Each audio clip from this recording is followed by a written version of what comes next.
hospitals in the northern part of Thailand to see the outcome of our students. We call it interns at that time, and we can talk with the doctor at that hospital to get the information. And we have the parents questionnaire and face-to-face meeting at the orientation. For the complaint management, when the student have a problem, they can directly contact to our medical staff or the faculty. And if the problem is not a big deal, or if they can solve by themselves at that level, they will manage by themselves at that level. But if the problem is beyond their authorization, the problem will forward to the next level, like administrator or our faculty committee will be handle that. And we have the hotline and email to our team, and some of the problem will be resolved by this way. Yeah. Okay. One of the things I think almost all of you mentioned alumni as a stakeholder. The alumni has a particular need also, that a requirement that has not been stated in your presentations. When we ask our alumni, what makes you want to remain involved in the school? Right? We ask them to come back, they mentor students. Our biggest program, our biggest undergraduate program in our school is nursing, for instance. So we have alumni nurses who actually are the ones who sponsor them in terms of their practicums, their clinical practicum, because we do have such a requirement. And we ask them, what makes you motivated to continue being engaged with your school? And the response typically is, well, we want to continue, we want to make sure that the value of our degree is maintained or improved. And so it's their way to ensure that the value of their degree is improved. And that is something that they will not state in any satisfaction survey, okay? So again, conversations will actually unearth a good number of these needs and expectations that are not stated in writing. So alumni always want the value of their degree to be improved, okay, or to stay, at least to be maintained, and it does not decline, okay? Right. And you're all alumni of some university, right? So you all want your degree to continue to be valued, right? So, okay. Two more teams. Let's start with Maridon University. Who do you want to listen to? Anyone. Anyone Who has not spoken yet.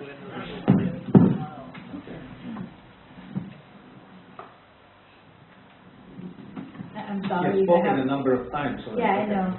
But for this one, I need to explain what happened to us. This is the weak point of Faculty of Science, Maridon University. We never listen much to both our customer and stakeholders. Okay. So we are in the beginning of listening. For the pre-work, we got only 2 or 3, in the range of 2 or 3 Okay. as a score. But I can give you a little bit of information that available. For example, the listening to current students and stakeholders. For a student, we try to segment our students, and finally, we just gather them back to the same segment. For example, science students, undergrad students, and graduate students. When we interview them for their to get information about needs and expectation, we get the same or similar need and expectation. For example, the first one is the outstanding curriculum and teaching staff. And the second one is financial support and instructional support system. The third one is opportunity to continuing education abroad or to perform research or training abroad. The fourth one is easy to get job, and the last one the same, happy, steady place. So we gather them back. After we segment them into the different groups. For students or faculty serviced by Faculty of Science, which the number is around 4,000 something. For first year students, Mahidol University created a system to evaluate all the courses we taught to the first year students. So we got all the information from our students, as we consider them as customer or the students of partner faculty. So these all we got from our customers. For the stakeholder, I have we have put the parent and guardians as a stakeholder, and the way we get information, we create a questionnaire and ask the student to get back home and get information from the guardian or parent. And what we got, just some of them. The first one, the parents or guardians need professionally experienced teaching staff. So in a good hand, they want their kids to be in a good hand. The second one is healthy study environment. And the third one is timely graduation. The fourth one is just opportunity for continuing education. So this is all the information we got. And for the employers, we got very limited information, because even we try to send questionnaires to employers, it's very difficult to get the questionnaire back up to 30%, which is the percentage that the information is reliable. So this, we have a very limited data about the need and expectation of employers. What we got, which is very limited number of information we got, just the talent. This is the first one, need and expectation. The second one is self-development. And the third one is being responsible. So this is a limited data piece and pieces that we get. About complaint, well, we have the complaint management system. The first step for the complaint is to file complaint to the responsible person. We have two divisions responsible for this complaint filing. Division of Education Affairs and Division of Medical and Graduate Studies. So two divisions for different group of students.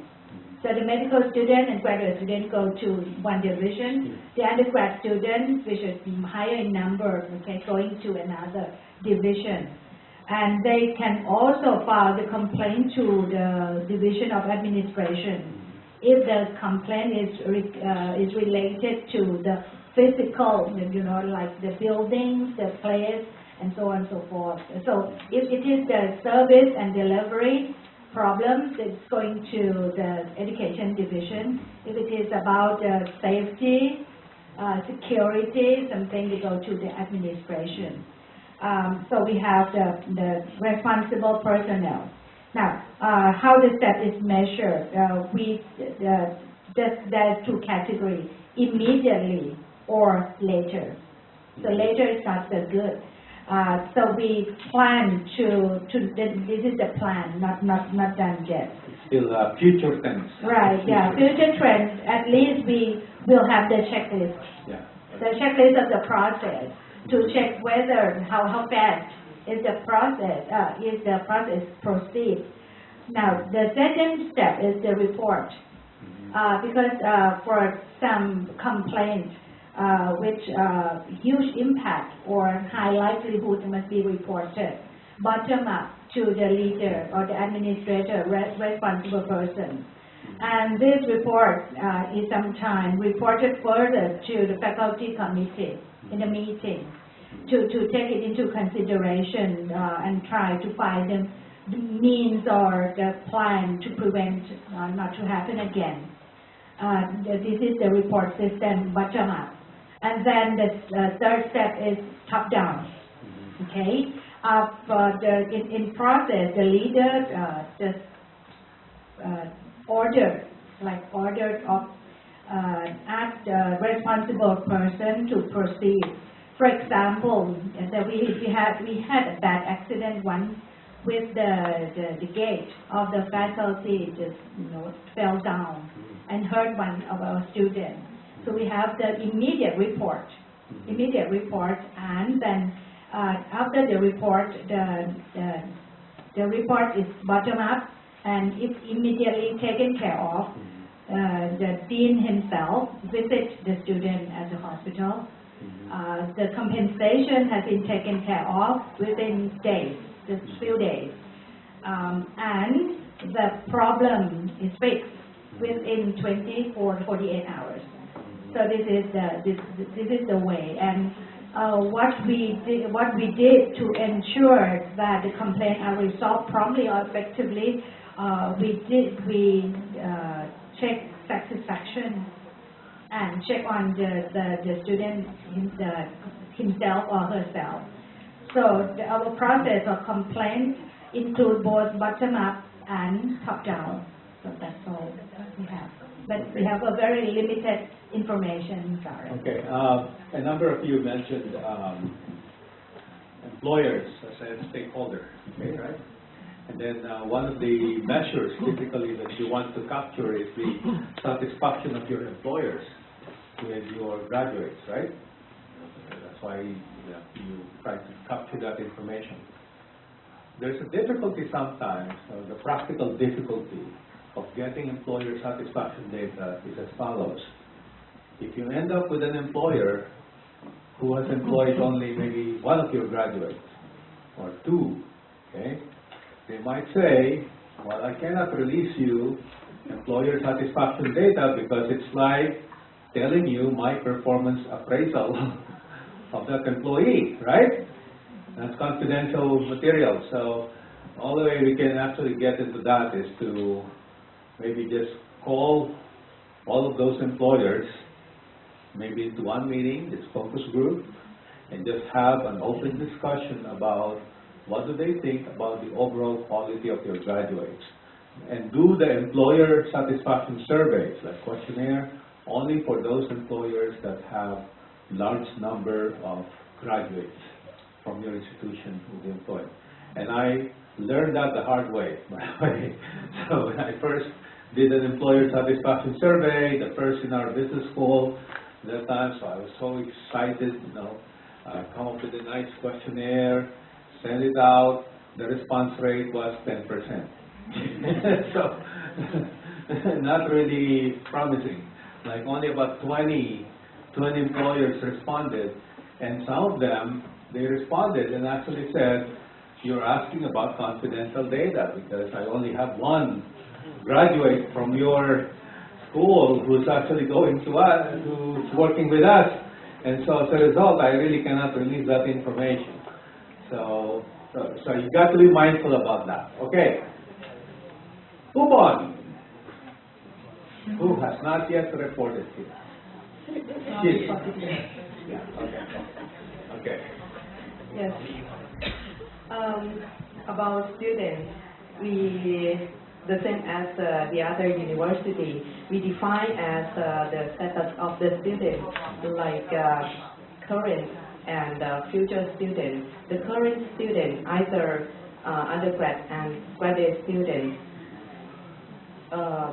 they require, like the undergrad student, they want to pass the national license in the first examination, and they would like us to provide the educator basic necessity, and would like us to provide skill training activities, and would like us to guidance for the occupation and future and further education and employment upon graduation. And for the graduate study, they would like us to train and make a more skill about the research and educate the modern laboratory and working room. And for high school, like Hat Yai University, they would like about the information of the university and about the occupation for our professional area.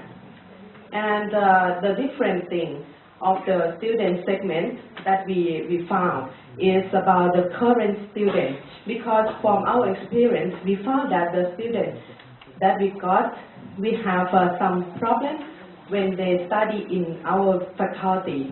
They have some requirements that quite unique, because when they are in our university or in my faculty, they have requirements quite different. Two groups, we can classify them by GPA. So we classify them again when they walk in and come to our faculty by GPA. They classify them like the students with the GPA more than 2.5, and another group is the student with the GPA lower than 2.5, because the students who have a lower GPA, they would like us to take care more in a special take care, about study, educational program, or the other activities. And the students who have a higher grade, they just want us to train about the special class like English language or the professional skill or professional practice, something like a different. So we just design the activity like they want.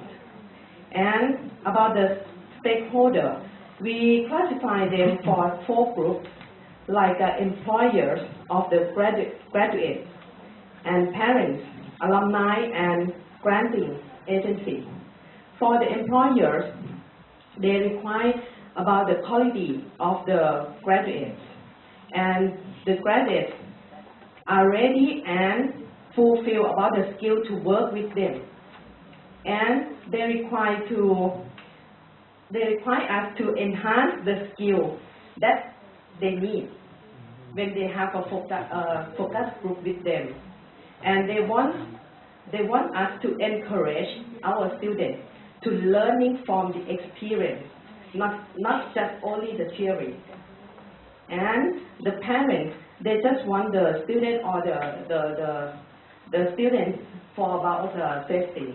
And the alumni just want us to make up about the curriculum for lead them to develop about the work or the experience after they graduate from our faculty.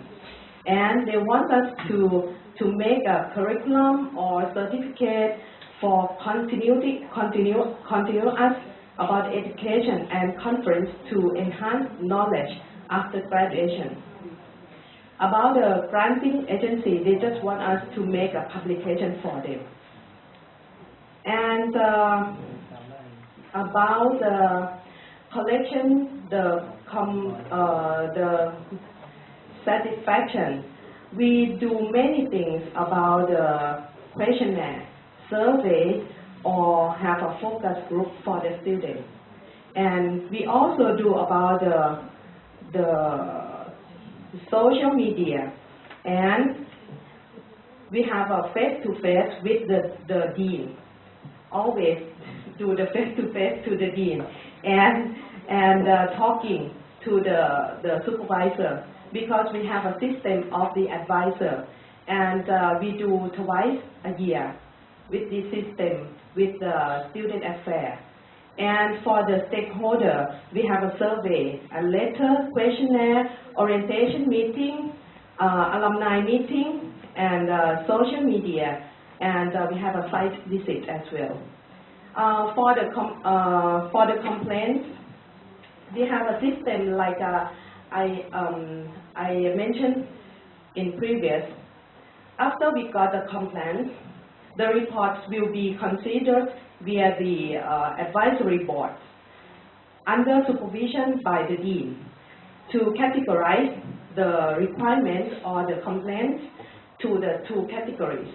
The first one is the prompt response complaints, such as like Mahidol University did, like physical or environment problems that we can do immediately. And the second category is the complaints like the thing involving about the curriculum or the thing that we have to spend the time to solve it. After we can categorize about the complaints, the dean will design or assign this job to the responsibility person, and then we will come back again and monitor it in the next meeting to ask them that this problem was solved already or not. If it's still not, they will ask it again and ask about the way or the action that they will do in the future. That's it. Thank you. There's a lot of similarities in your systems and processes, so there's not much opportunity for variation if you're dealing with practically the same types of students and stakeholders. But let me say something about segmentation. The ideal segmentation will result in, for every segment, their needs, their expectations and requirements will be different from those of other segments. That's the ideal segmentation. Because if their needs and expectations and requirements of all the segments are the same, why segment? Okay? The idea behind segmentation is that each segment is different, and therefore you can tailor fit your programs, your services to serve that segment. Now, of course, students are students. They all want good teaching. They all want professors who are responsive. So there are some common requirements, for all kinds of students, regardless of each segment. But now, once you start segmenting, there's a second level of requirement now that you're trying to capture what they are. And if you get to the point when you actually have requirements for each segment that actually differ across segments, okay, then you've actually achieved something significant there that you haven't learned yet, okay, that you learned for the first time in the segmentation study, okay? Any questions about customer focus? Yes? Yes. So I think we know that customer focus is the most important for any organization. But I believe that when Apple is which is the best organization in the world this time, just launched iPhone. How this their listening voice of people at that time, because at that time didn't have iPhone. Yeah, well, it's like the Sony Walkman. Yes. When there was no Walkman yet. Sony and Apple are very much similar companies. They don't believe in extensive market research. The market research on Apple is Stephen Jobs. He was and in Sony's case, it was Sony's CEO who's the market research. So, and they are really more like the exception rather than the rule. But if you take a look at the history of Apple, there were two Steves in Apple. Steve Wozniak, the engineer, and Steve Jobs, the marketer. Okay? And the one who's really the brains behind the product was the engineer. But the problem is the engineer does not know how to market. So it was Steve Jobs who brought in the voice of the customer. Okay? The voice of the customer, the voice of the user. So in a way, that is like a form of market research, but resided in the talent of that one person. Now, the question then becomes, is that a sustainable thing? Okay? Steve Jobs just passed away, so We don't know if that's going to be sustainable. At least we know in Microsoft it was kind of sustainable. Bill Gates already kind of departed from the scene. It's now more involved in his not-for-profit ventures. Okay, but in Apple it remains to be seen as to how sustainable that is. That's a good question. So they're more like an exception rather than the rule. Okay. May I ask a question? Go ahead. About segmentation of customer, we did the positive effect. But I'm not sure for the case of Ubon Ratchathani, because they divide the segment in the students, the grade 2.5 up and down. This you have negative feedback such as discrimination of the students. I did not quite. Can you repeat the question there? I didn't get the last part of it. I'm not sure that divide the students into two groups.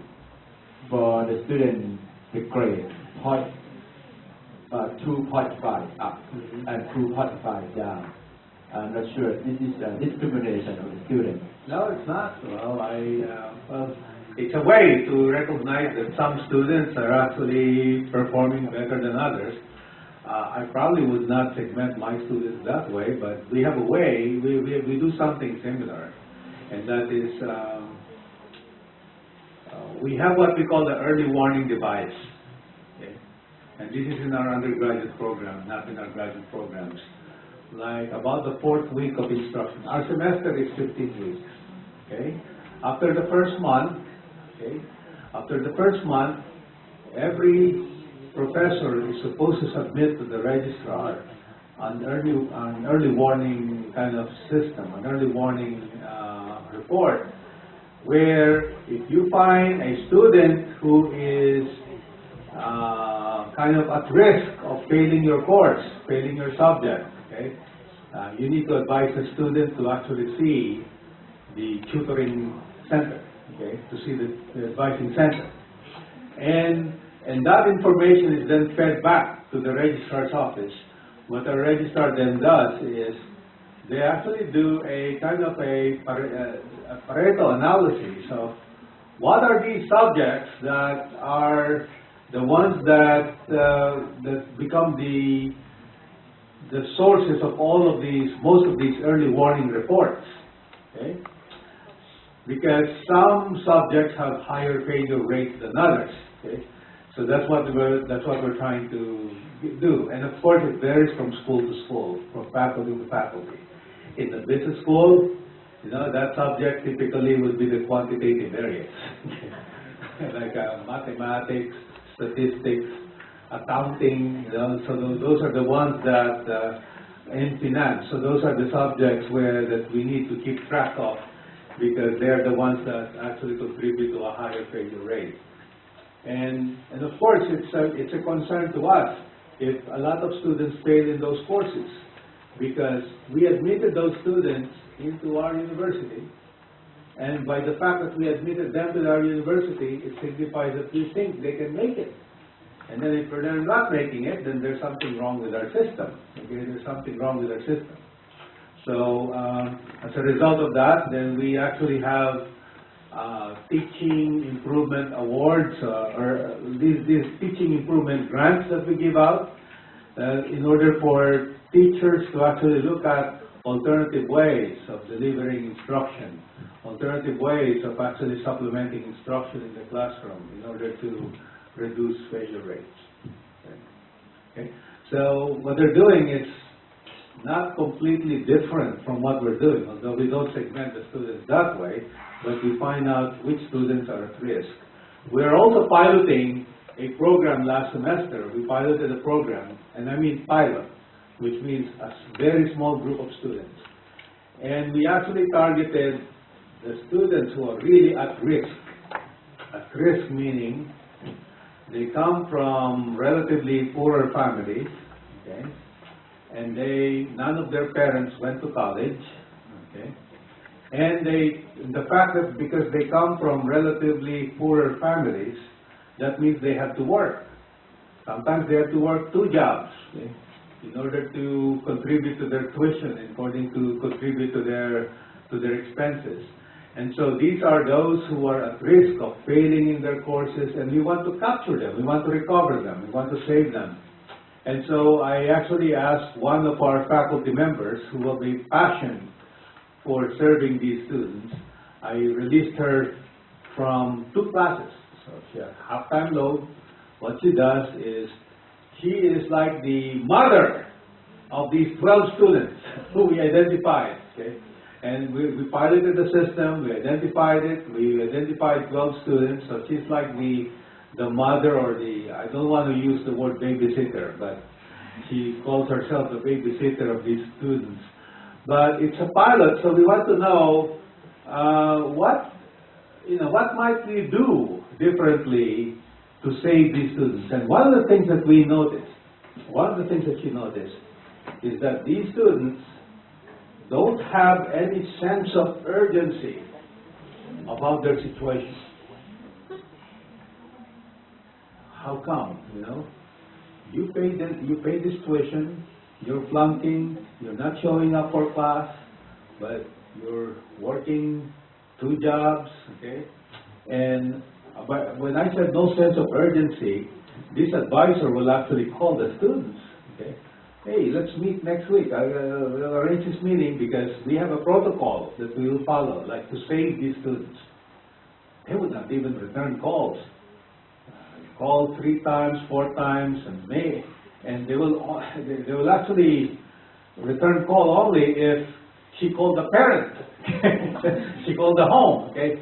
And by the way, in the U.S., you can't even do that readily because the privacy laws, okay? I cannot see the grades of my college student daughter unless if my daughter actually signs a release. Oh, of course, I'm able to get her to sign the release because I'm going to say, well, I'm paying for your studies, I am your customer. So if you want, if you're ready to pay for your tuition next semester, so you better show me the results. Show me your category 7. Show me your results, okay? So, why do you think is there no sense of urgency? Both their parents have not gone to college, okay? Probably only finished secondary school. Sometimes their parents are not even staying in the same home, separated. A lot of these family situations that we don't usually care about, okay? Because as professors, okay, we care about the subject that we teach. But we were not trained to be counselors, okay? When we were doing our PhD programs, we were not even trained how to teach, right? We were not even trained how to be managers, right? So we just did it. We were just drafted into these positions, okay? And you remember the first time that you taught a class, and you did not take any course in education, how to teach in the classroom. You just learned it through experience, right? And you have these types of situations, and so we need to have these kind of dedicated services if we're really truly student-centered. And by the way, this is not a cheap. This is an expensive proposition, because to release a professor from 2 classes every semester, that's half of that professor's salary, and only to take care of 12 students, okay? And so you will always get this criticism, like it is not a wise use of resources, okay? But then I always get away with it when I say pilot, okay? It's a pilot, okay? We're learning about this problem, and then we will systematize it. And then once we have created a system, then it becomes part of our routine, of our set of services that we offer. Okay? Okay. How are we doing on time? That's right. 4:48. Oh.